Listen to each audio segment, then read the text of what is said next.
भज गौरांग कहु गौरांग लहो गौरांगेर नाम रे भज गौरांग कहु गौरांग लहो गौरांगेर नाम रे जे जन गौरांग भजे সেই হয় আমার প্রাণ রে জানা গৌরাঙ্গ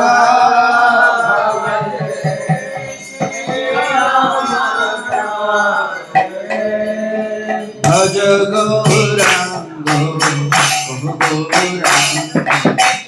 লহ গৌরাঙ্গের নাম রে বলো ভজ গৌরাঙ্গ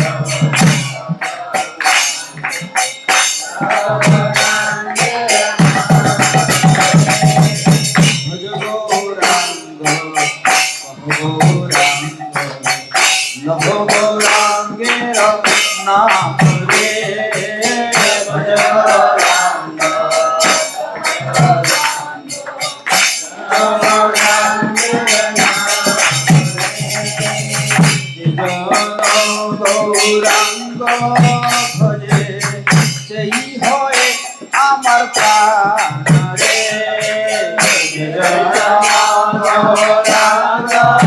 ভজে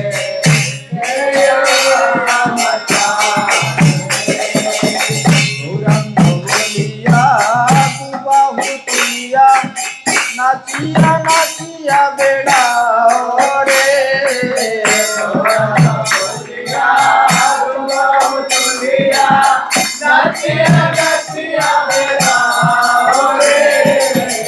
গৌরাঙ্গ বলিয়া দুবাহু তুলিয়া নাচিয়া নাচিয়া বেড়াও রে গৌরাঙ্গ বলিয়া দুবাহু তুলিয়া নাচিয়া নাচিয়া বেড়াও রে গৌরাঙ্গ ভজিলে গৌরাঙ্গ জপিলে হয়ে দুঃখের অবসান রে গৌরাঙ্গ ভজিলে গৌরাঙ্গ জপিলে হয়ে দুঃখের অবসান গৌরাঙ্গ ভজিলে গৌরাঙ্গ জপিলে হয়ে দুঃখের অবসান রে গৌরাঙ্গ ভজিলে গৌরাঙ্গ জপিলে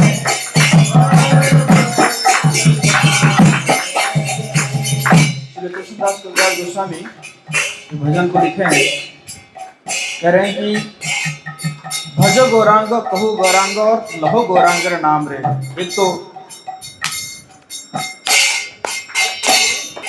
गौरांग का भजन करो और गौरांग बोलो और गौरांग का नाम लो। बोलिए गौरांग गौरांग गौरांग।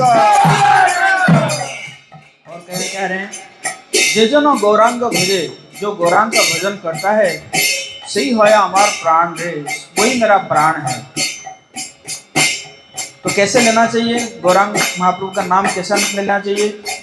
गौरांग बोलिया दुबाहु तुलिया, दुबाहु तुलिया ऐसे है महाप्रभु का, हमेशा ऐसे ना, या ऐसे या ऐसे है या ऐसे है। और इसी प्रकार गौरांग बोलिया दुबाहु तुलिया, दोनों हाथ को ऊपर उठाकर नाचिया नाचिया बेड़ाओ रे, नाचते नाचते। ओ गौरांग बोलिया दुबाहु तुलिया नाचिया नाचिया बेड़ाओ रे गौरांग बोलिया दुबाहु तुलिया नाचिया नाचिया बेड़ाओ रे। क्या होगा गौरांग का नाम लेने से?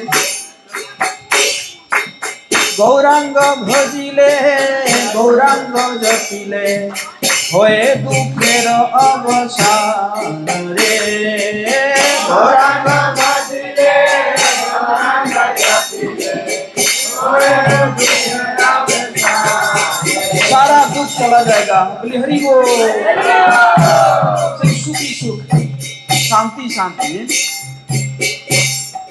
ओ भज गौरांग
श्री गौर पूर्णिमा महामहोत्सव की जय। श्री श्री चैतन्य महाप्रभु आविर्भाव दिवस की जय। गौर उसका नाम प्रेमानंद।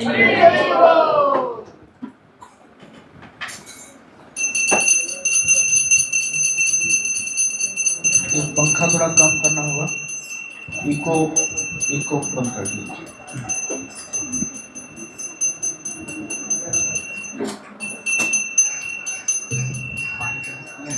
हाँ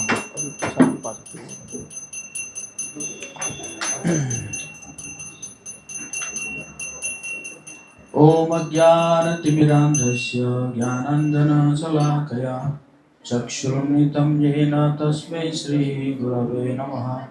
श्रीचैतन्यमनोभीष्टं स्थापितं येन भूतले स्वयं रूप कदा मह्यं ददाति स्वपदान्तिकम्।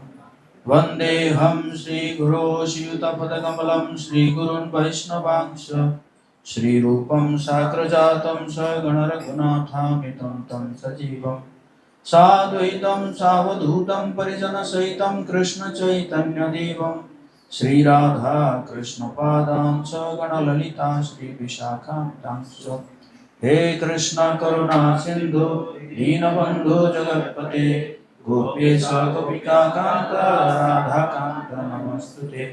तप्त कांचन गौरांगी राधे वृंदावनेश्वरी वृषभानुसुते देवी प्रणमामि हरिप्रिये। वाञ्छाकल्पतरुभ्यश्च कृपा सिन्धुभ्यः च पतितानां पावनेभ्यो वैष्णवेभ्यो नमो नमः। जय श्री कृष्ण चैतन्य प्रभु नित्यानंद श्री अद्वैत गदाधर श्रीवासादि गौर भक्तवृंद। हरे कृष्णा कृष्णा कृष्णा हरे हरे हरे राम राम राम।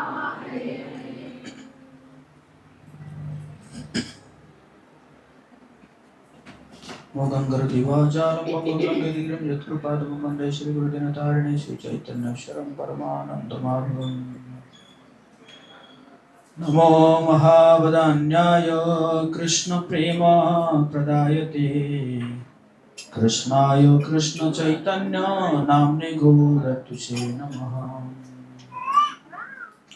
हरे कृष्णा बोले गौरांग।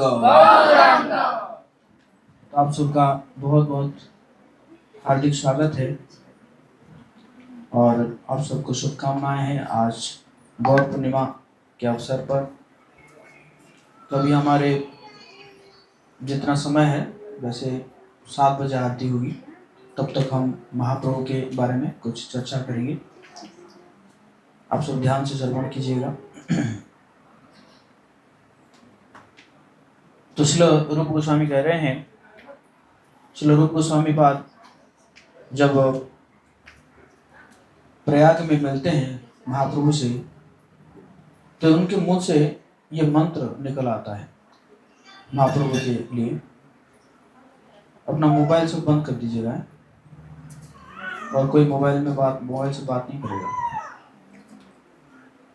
तो जब महाप्रभु को देखते ही उनके मन में उनमें से एक मंत्र निकल आता है, नमो महावदान्यायो कृष्ण प्रेम प्रदायते कृष्णायो कृष्ण चैतन्य नामने गौरव से नमः।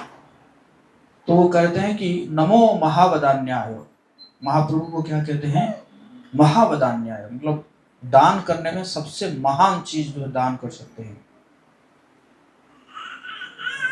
तो वैसे तो चैतन्य महाप्रभु जो है वो सन्यासी थे, तो महाप्रभु हो सकता है कि पूछेंगे अरे मैं क्या दे सकता हूँ, मैं तो खुद ही मधुकरी करके खाता हूँ, एक कमंडल है मेरे पास और 2 सेट कपड़ा है, वो भी पूरा कपड़ा भी नहीं है, छोटा कपड़ा। तो कह रहे हैं कृष्ण प्रेम प्रदायते, आप क्या दान कर सकते हो, कृष्ण प्रेम प्रदायते, आप कृष्ण का प्रेम प्रदान कर सकते हो।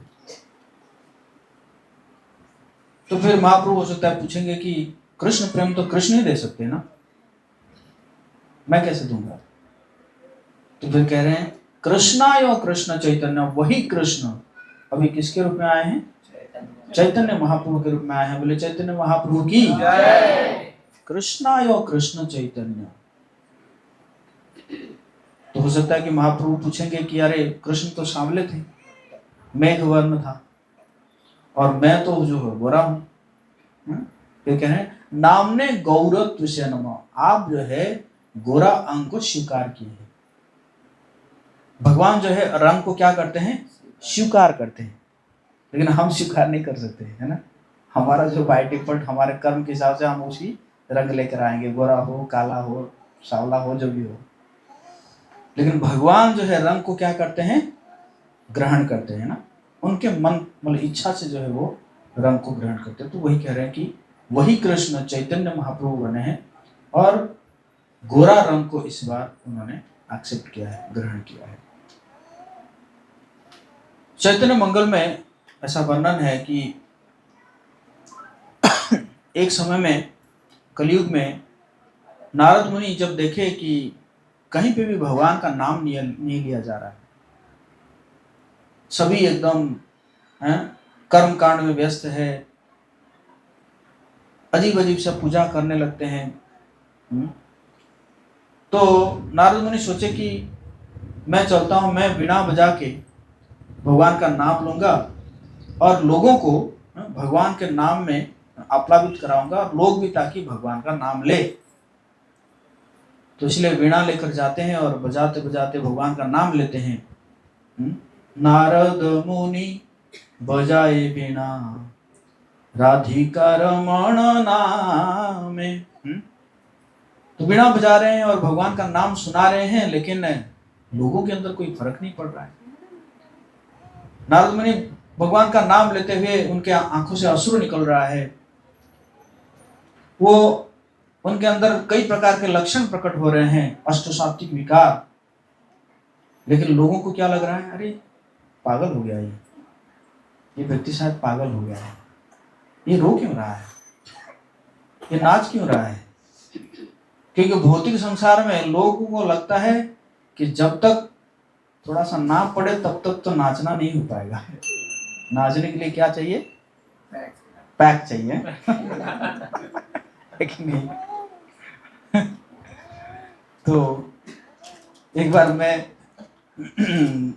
मेरा ऑफिस था, लास्ट ऑफिस था नेहरू प्लेस में, और तो क्या हुआ कि तो हम लोग ब्रेक में जाते थे, मतलब ब्रेक में जाते थे, जैसे लंच ब्रेक, टी ब्रेक में जाते थे, बाहर जाते थे। तो हम बाहर गए, तो नेहरू प्लेस मार्केट में गए, और उसी समय सभी इस्कॉन दिल्ली के भक्त लोग आके मार्केट में नाच गा रहे थे और नाच रहे थे। तो मैं तो ऑफिशियल ड्रेस में हूँ, तो मैं तो जाके नाच नहीं सकता उन लोगों के साथ। तो मेरा एक कॉलीग कह रहा है इसे पिए हुए है क्या मतलब उसको लगा कि यार बिना पिए नाचे कैसे रहे, है ना। तो इसी प्रकार नारद मुनि के सोच रहे हैं, लोग सोच रहे हैं कि ये पागल हो गया है ऐसे, है? तो नारद मुनि परेशान हो गए, और नारद मुनि कहा नहीं, अब तो भगवान जी को खुद आना पड़ेगा, मेरे हाथ से कुछ नहीं है। तो अब नारद मुनि जा रहे हैं कहाँ, द्वारका की ओर जा रहे हैं। ये द्वारका नहीं, ऊपर वाला द्वारका है। द्वारका की ओर जा रहे हैं। अच्छा, द्वारका में क्या सीन है? द्वारका में ऐसा है कि आज भगवान जो है रुक्मिणी माता के महल में आने वाले हैं। तो जब रुक्मिणी माता को पता चलता है कि भगवान आने वाले हैं तो बहुत ही सुंदर सजाती है। हालांकि उनके पास लाखों दासियां थी, लेकिन अपने हाथों से वो कोना कोना साफ कर रही है और भगवान को स्वागत करने के लिए तैयारी कर रही है। तो भगवान जाते हैं तो बहुत सुंदर स्वागत करती है और स्वागत करके आरती करती है, भगवान जी का चरण का अभिषेक करती है और करने के बाद कुछ समय के बाद भगवान के चरणों को अपने छाती पर रख के रोने लग जाती है। तो भगवान समझ नहीं पाते कि क्यों रो रही है आप। तो कहते हैं कि तो रुक्मिणी माता कहती है कि आपका ये जो चरण है, ये चरण मेरा बहुत प्रिय है, आपसे भी ज्यादा प्रिय मुझे क्या है? चरण। क्योंकि रुक्मिणी कौन है? लक्ष्मी जी है। और लक्ष्मी जी क्या करती है? हमेशा चरणों को की सेवा करती रहती है। कभी आप देखें ना कि जो है रुक्मिणी माता जो है, लक्ष्मी जी भगवान नारायण के साथ सेल्फी ले रही है, देखे क्या? कभी देखे तो एक ही चीज देखे होंगे, हमेशा क्या करती है? चरण दबाती रहती है ना। तो कहती है कि आपका जो चरण है वो आपसे भी ज्यादा प्रिय है मुझे। भगवान समझ नहीं पाते कि क्या है मेरे चरण में, ऐसा क्या है। कई बार भगवान भी कंफ्यूज हो जाते हैं कि अरे ये चरण में है क्या, ये भक्त लोग इतना मेरे चरण के पीछे क्यों पड़े हुए हैं। और इसी कारण भगवान क्या करते हैं कि अपने चरण का उंगली को भी खुद चूसते रहते हैं ना। देखे ना, बाल मुकंदम है ना, जो बट वृक्ष के बट पत्र के ऊपर है। तो भगवान वही पूछते हैं कि आखिर मेरे चरण में है क्या। तो रुक्मिणी कहती है कि ये बड़ी मतलब गजब की बात है कि ये संसार में ऐसा कुछ नहीं है जो कि आपको अनजान है, लेकिन आपको नहीं पता कि आपके चरण का महत्व क्या है। तो भगवान फिर बड़े इंक्विजिटिव हो जाते हैं कि देखिए बोलो बोलो बोलो क्या है मेरे चरण में, बोलो। तो रुक्मिणी माता एक एक करके बोलती रहती है और बोलती है कि आप अगर राधा भाव को विकसित करोगे अपने हृदय में, तभी जाके आप अपने चरणों को समझ पाओगे। अर्थात बिना राधा भाव को अपने हृदय में विकसित किए बिना आप अपने चरणों का महत्व आप जान ही नहीं सकते। तो फिर भगवान जी को जो है वो लालसा हो जाता है ना। मतलब भगवान सोचते हैं कि अरे ये भक्त लोग जो है मुझे भक्ति करके मुझे लगता है कि मेरे से ज्यादा आनंद मिलता है इनको, और मैं भगवान होके मुझे इतना आनंद नहीं मिलता, तो मैं भगवान बन के घाटे में जा रहा हूं। भगवान क्या सोच रहे हैं? मैं भगवान में बन के घाटे में जा रहा हूं, इसलिए मुझे क्या करना पड़ेगा? भक्त बनना पड़ेगा, और मुझे भक्त बन के मेरी भक्ति का रस का आस्वादन करूंगा, तभी जाके पता चलेगा कि ये है क्या, क्या आनंद मिल रहा है कि नहीं। जैसे रसगुल्ला को खाने वाला का आनंद मिला, रसगुल्ला को कुछ आनंद मिलेगा? रसगुल्ला को कोई आनंद मिलेगा नहीं ना। तो इसी कारण भगवान जो है ऐसे मन बनाते कि अब तो मैं क्या करूंगा, भक्त के रूप में आऊंगा और अपनी भक्ति करके उस भक्ति का रस को मैं आस्वादन करूंगा। इसी प्रकार मन में बना रहे हैं और उसी समय कौन आके पहुंच जाते हैं? नारद मुनि आके पहुंच जाते हैं, बड़े परेशान है। तो भगवान पूछते हैं कि क्या हुआ, इतने परेशान क्यों हो?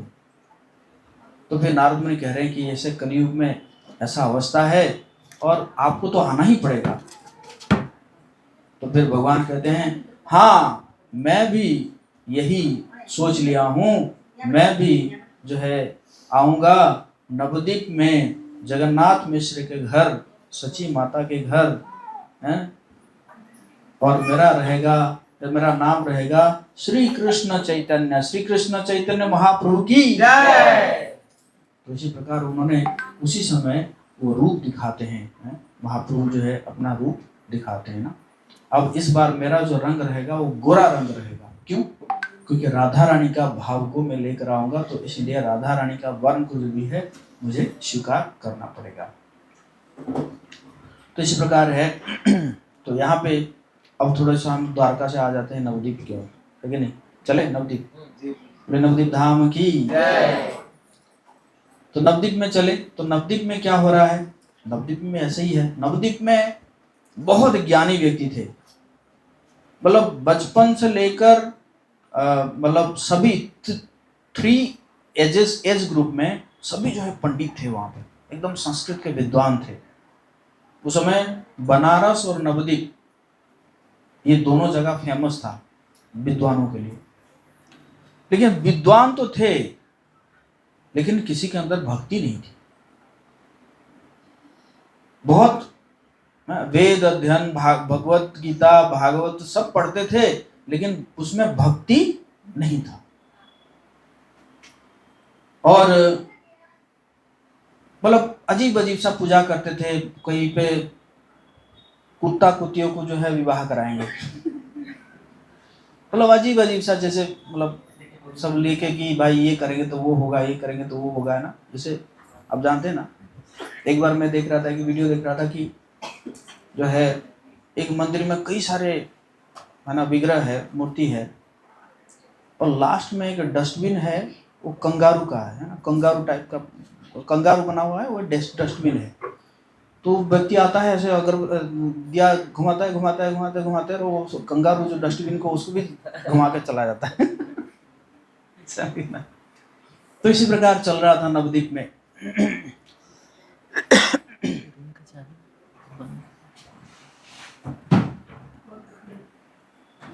तो क्या हुआ कि तो इस प्रकार चल रहा था। तो भक्त लोग थे नवद्वीप में, वो बड़े परेशान थे। अरे क्या चल रहा है यहाँ पे, कहीं पे भगवान का नाम नहीं है। और भक्त लोग अगर भगवान का नाम लेते थे तो बाकी लोग जो है हंसी उड़ाते थे। अरे इतने जोर जोर से भगवान का नाम लेने का क्या आवश्यकता है। और उस समय मुसलमान शासन था, मुसलमान आ जाएंगे, हमें सब गांव से निकाल देंगे, इन्हीं लोगों के कारण जो है हम सबको जो गांव से निकाला जाएगा, या हम सबको मुसलमान बना देंगे। तो इसी प्रकार वो लोग जो है विघ्न डालते थे। जब भगवान का नाम कोई लेता था तो वो क्या डालते थे? विघ्न डालते थे। तो उसमें जो मुख्य थे, भक्तों के समाज में मुख्य थे, वो थे श्री अद्वैत आचार्य।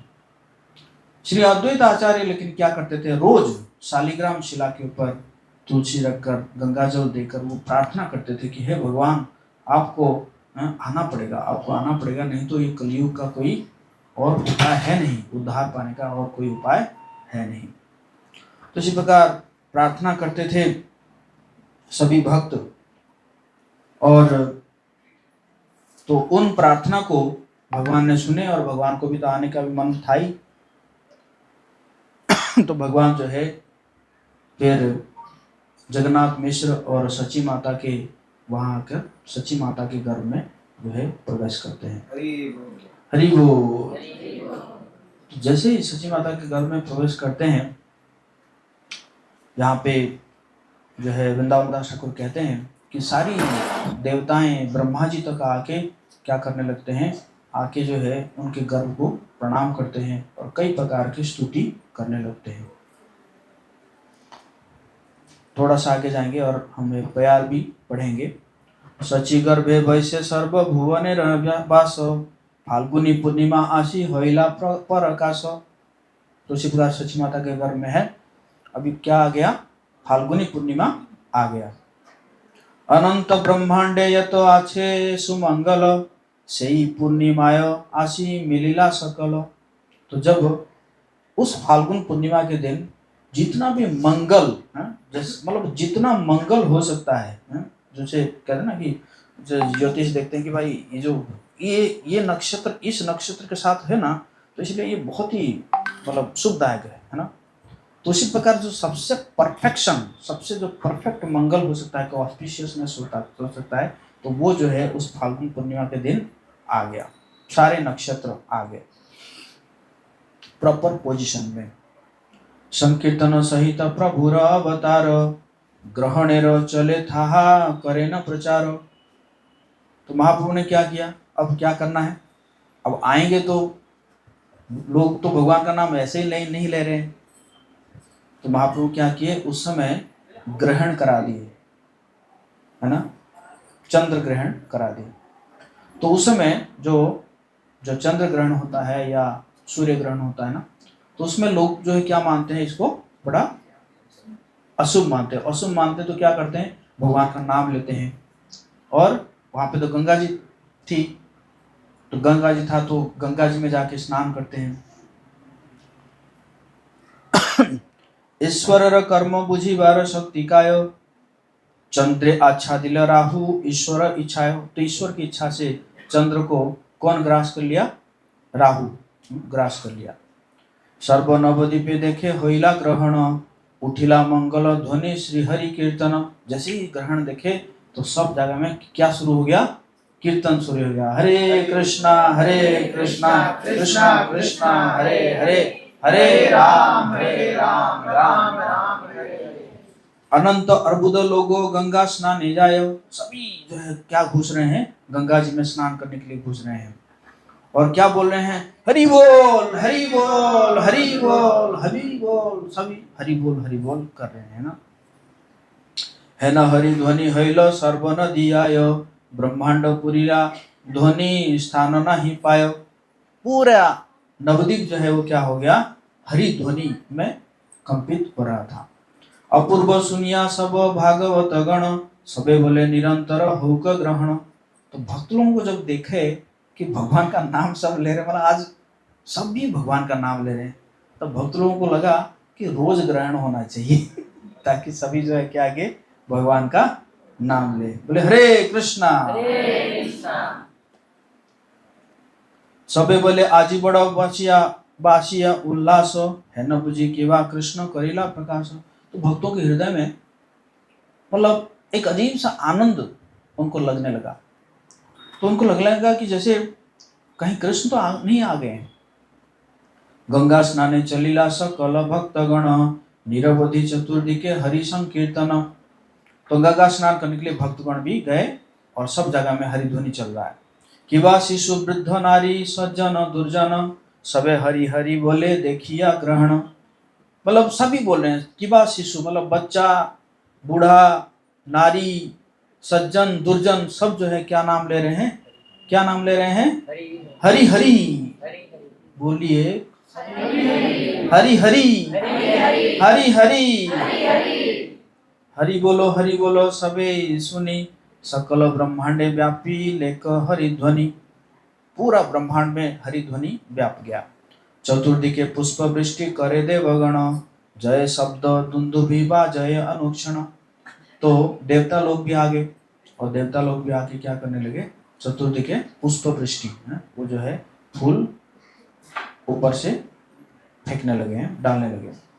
है न इस समय सर्व जगत जीवन, अवतीर्ण हईले न श्री सच्चिनंदन। बोले श्री सच्चिनंदन की। उसी समय में श्री सच्चिनंदन प्रकट हो गए। हरि बोल। बोले गौर हरि।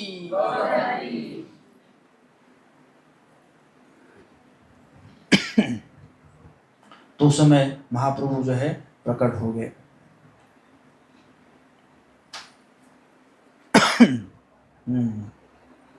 तो जैसे ही प्रकट हो गए तो नदियां के लोगों के अंदर जो है खुशी, आराम, मतलब अजीब सा एकदम उनको आनंद लगने लगा है। और जितने भी दुखी थे वो अपने आप ही सुखी हो गए। और देवता लोग जो है बजा रहे हैं, ये कई प्रकार के वाद्य बजा रहे हैं ना। दुंदुबी बाजे, शत शंख गाजे, बाजे वेणु विषाण, श्री चैतन्य ठाकुर नित्यानंद प्रभु वृंदावन दासगण। तो ये दुंदुबी बज रहा है, शंख बज रहा है, उसी प्रकार कई प्रकार के म्यूजिकल इंस्ट्रूमेंट बन रहा है, बज रहा है। और भगवान का जो शरीर है वो इतना उज्जवल था, इतने ब्यूटीफुल था, ऐसा लग रहा था कि कई सूर्य जो है प्रकट हुए हैं। और आंखें जो है चौड़ी चौड़ी आंखें, और मतलब उसको कोई कंपेयर ही नहीं कर सकता, इतने सुंदर थे। तो गौरांग महाप्रभु जब प्रकट हो गए तो भगवान का नाम जो है वो ब्रह्मलोक तक, ब्रह्मांड में ब्रह्मलोक तक भी चला गया। और कैसा था, भगवान के जो छाती है वो चौड़ा था और उसमें जो है वो चंदन लेप हुआ था और गार्लेट पहने थे ना भगवान जो है, और उनका जो मुख है पूर्ण चंद्रमा जैसे दिख रहा था, और जो दोनों भुजाएं जो है वो घुटनों तक था, मतलब भुजाएं जो है लंबी लंबी थी ना। इसलिए चैतन्य भागवत में सबसे पहले कह रहे हैं कृष्ण वृंदावन दास ठाकुर, अजानुलंबित भुजौ कनकावदातो संकीर्तनैक पितरौ कमलायताक्षो।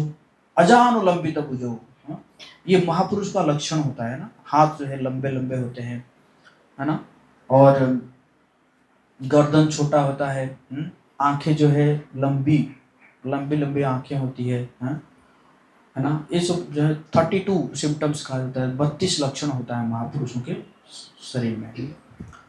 तो कह रहे हैं कि अजानुलंबित भुजौ कनकावदातो संकीर्तनैक पितरौ कमलायताक्षो। कमलायताक्षो, आंखें जो है कमल जैसी थी। और क्या करने आए थे? संकीर्तन का प्रचार करने के लिए आए थे। संकीर्तन के पितरौ कमलायताक्षो विश्वम्भरो द्विजभरो युग धर्म पालो वंदे जगत प्रिय करो करुणावतारो। इस प्रकार महाप्रभु जो है प्रकट हुए और सब जगह में खुशी खुशी है। और ऐसा हुआ कि देवता लोग भी आ गए वहां पे, वो भी कीर्तन कर रहे हैं, मतलब मनुष्य के साथ वो भी मनुष्य जैसे हो गए हैं, किसी को पता नहीं चल रहा है कि ये कौन है ना। ऐसे करके सब जगह में खुशी खुशी है ना। जैसे भगवान प्रकट होते हैं तो ऐसे ही होता है ना, जैसे भगवान राम प्रकट हुए थे तो ऐसे तुलसीदास जी कहते हैं कि 1 महीना तक जो है सूर्य चले ही नहीं और किसी को पता भी नहीं चला। और शिव जी कहते हैं कि काग भुसुंडी और हम जो है मस्त होके गली गली घूम रहे थे, है ना। ये रामचरितमानस में वर्णन है। तो इसी प्रकार भगवान जब प्रकट होते हैं, इसी प्रकार जो शुभ मुहूर्त आता है सभी खुश हो जाते हैं ना, प्रकृति अपने आप को सजाने लगती है। तो इसी प्रकार जो है महाप्रभु प्रकट हुए और सची माता देखती थी कि कुछ दिव्य पुरुष आते थे, आके जो है कुछ ना कुछ ऐसे मतलब स्तुति करके जाते थे, उसको कुछ समझ में नहीं आता था सची माता को। तो इसी प्रकार महाप्रभु प्रकट हो गए और फिर जो है धीरे धीरे बढ़ने लगे। तो महाप्रभु जो है क्या करते थे? रोते थे। तो पहले उनका नाम जो है ज्योतिष गणना हुआ, तो ज्योतिष गणना में जो उनके नाना जी थे नीलांबर चक्रवर्ती, वो थे एक ज्योतिष थे। तो उन्होंने कहा कि इसका नाम, क्योंकि ये आगे जाके पूरा विश्व का भरण पोषण करेगा, तो इसलिए इसका नाम रहेगा विश्वम्भर। क्या नाम रहा? विश्वम्भर। लेकिन सच्ची माता के कुछ पुत्र जो है नष्ट हो गए थे इनसे पहले, तो इसी कारण, और नीम के पेड़ के नीचे जन्म हुए थे, तो इसीलिए माताओं ने उनका नाम रखे निमाई। क्यों? क्योंकि मतलब उनको लगा कि जो से मतलब डायन होता है या ना, सब मतलब क्या निगेटिव चीज होते हैं, तो नीम होगा तो नीम कड़वा है, तो इसलिए इसके ऊपर कोई प्रभाव नहीं डालेंगे ना। इसलिए हम देखेंगे हम भी जो है नीम के पेड़ के नीचे ही महाप्रभु का चरण को स्थापित किए हैं, है ना। नीम के नीचे निमाई है कि नहीं, है ना। कृष्णदास कविराज गोस्वामी एग्जाम कहते हैं कि महाप्रभु के चरणों में जो कोई सुगंधित पुष्प अर्पण करता है, बहुत मतलब एक नास्तिक व्यक्ति भी जो है वो बहुत बड़ा भक्त बन जाता है। हरि बोल। तो वहाँ पे महाप्रभु का चरण है, आप लोगों को जब भी मौका मिले, है ना, वहाँ पे पुष्प आप अर्पण कर सकते हैं ना। तो इसी प्रकार जो है निमाई रहा नाम। लेकिन कई बार रोते थे तो मतलब कैसे बंद करे, तो जैसे ही हरि नाम शुरू होता था या हरे कृष्ण कहते थे तो चुप हो जाते थे।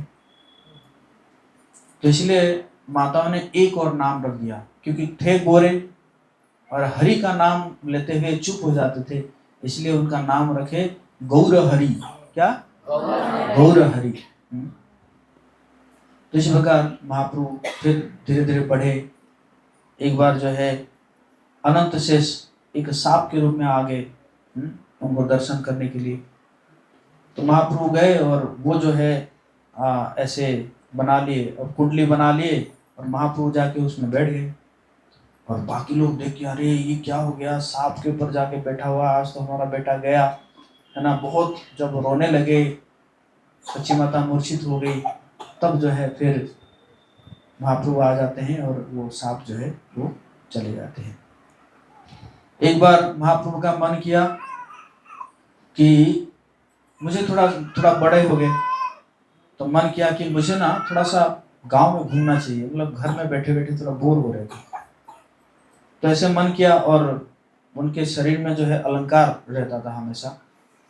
तो दो चोर जो है सोचे कि क्या करेंगे कि महाप्रभु को, जो निमाई को बचा थे ना, तो लेकर चले जाएंगे और कहीं पे जो है उसका माला वाला चोर लेंगे, मतलब निकाल लेंगे माला वगैरह। तो उठा लिए उनको, उठा लिए तो बैठ गए कंधे के ऊपर, एक चोर के कंधे के ऊपर बैठ गया, दूसरा चोर चल रहा है, दोनों चल रहे हैं, एकदम पूरा गांव घूमे। और घूमते घूमते दोनों चोर जहाँ पे सोचे कि यही वो जगह है, इसी जगह में क्या करेंगे हम लोग जो है इसका जो है अलंकार वगैरह चोरी कर लेंगे। तो जहाँ पे रुके वही जो है वो जगन्नाथ मिश्र का घर था। और जैसे ही निकाले तो जो है निमाई क्या किए, दौड़ दौड़ के अपने घर में चले गए। तो चोर सोच रहे कि अरे ये क्या हो गया, हम तो उस जगह से दूर लेकर आए थे और फिर वो जगह में कैसे पहुंच गए। तो ये भगवान की माया थी। तो इसी प्रकार महाप्रभु निमाय धीरे धीरे बढ़े और बहुत जल्दी सब सीख जाते थे, जो व्याकरण है, संस्कृत जो है, बहुत जल्दी सीख जाते थे। और 12 साल की उम्र में उन्होंने सारा जो है संस्कृत वगैरह पढ़ लिए और 12 साल की उम्र में उन्होंने क्या शुरू कर दिए, पाठशाला खोल दिए। बोले हरि बोल। 12 साल की उम्र में, और 12 साल के बाद फिर जो है मतलब उनके छात्र हो गए सब। तो कुछ दिन के उपरांत महाप्रभु के जो पिता जगन्नाथ मिश्र वो शरीर छोड़ देते हैं। फिर उसके कुछ दिन के उपरांत महाप्रभु सची माता से आज्ञा लेकर कहाँ आते हैं, गया धाम में आते हैं। तो गया धाम की जय। सबसे पहले वो भागलपुर मधुसूदन मंदिर का दर्शन करते हैं और वहाँ से फिर पुनपुन नदी में स्नान करके फिर यहाँ आते हैं और यहाँ आके भगवान विष्णुपाद का दर्शन करते हैं। और दर्शन करते ही जो है उनके आंखों से अश्रु निकलता है, जैसे गंगा जी बह रही है ना। मतलब ऐसा अश्रु निकलता था जैसे अभी आप पिचकारी खेलते हैं ना, तो ऐसे पिचकारी जैसे आंखों से अश्रु निकल रहा था। तो यहाँ के ब्राह्मण जो है तो देख के हैरान हो जाते थे कि अरे ये कौन व्यक्ति आ गया, ऐसे अश्रु निकल रहा है।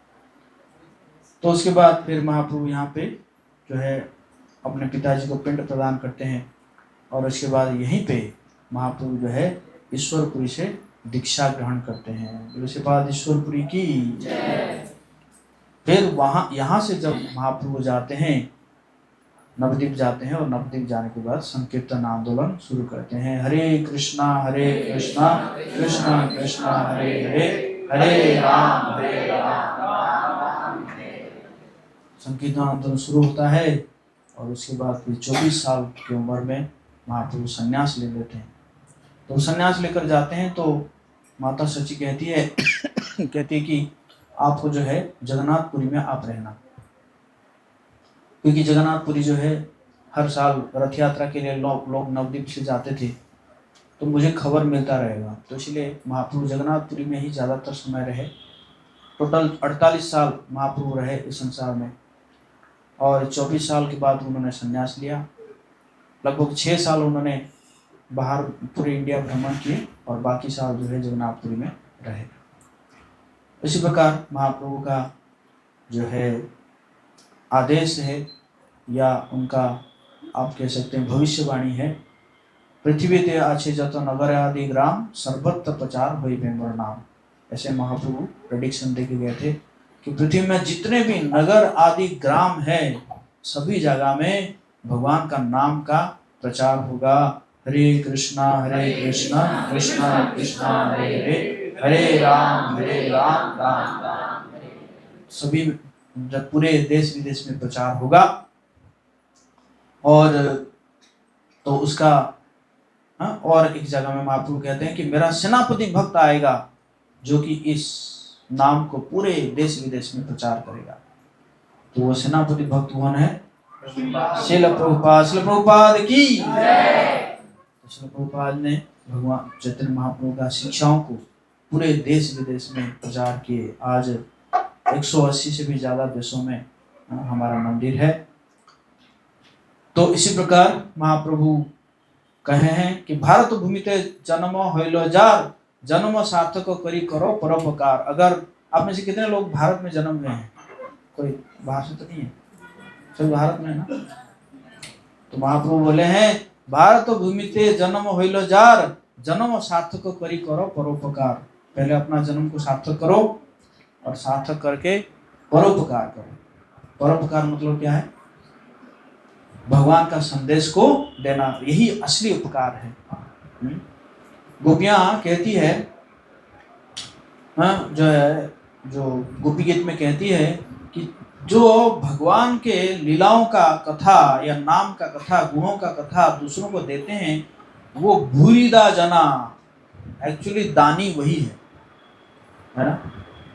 तो आप सब करेंगे हरी हरी हरी हरी। तो इसीलिए महाप्रभु ने कहा कि है ना कि अमार आज्ञा है गुरु हुआ तार देश है, कि मेरा आज्ञा है सभी जो है आप गुरु बनिए। सबको महाप्रभु ने कहा गुरु बनने के लिए। तो गुरु बन के क्या करना है? खा पी के सोना है। गुरु बन के क्या करना है? जारे देखो तारे कहो कृष्ण उपदेश। जिसको भी देख रहे हैं उसको क्या दो? कृष्ण का उपदेश दो, है ना। गुरु बन के ये करना है। ये नहीं कि शिष्य आएंगे एकदम बढ़िया सेवा करेंगे, बढ़िया चल रहा है। गुरु बन के क्या करना है? कृष्ण का उपदेश देना है जगह जगह पे, सब जगह में। कृष्ण का उपदेश मतलब गीता का संदेश, भगवान का नाम। बोले श्रीमान चैतन्य महाप्रभु की जय। आप सब आए हुए हैं, भगवान का नाम लीजिए। भगवान का नाम आप जितना लेंगे चैतन्य महाप्रभु प्रसन्न होंगे और संकीर्तन आंदोलन में भाग लीजिए। यही संकीर्तन ही महाप्रभु की असली पूजा है। तो आप सब जो है भगवान का नाम लीजिए, भगवान गीता का अध्ययन कीजिए। हरे कृष्णा कृष्णा कृष्णा हरे राम। तो आइए आज का गौर आरती बहुत इम्पोर्टेंट है, सभी गौर आरती कीजिए।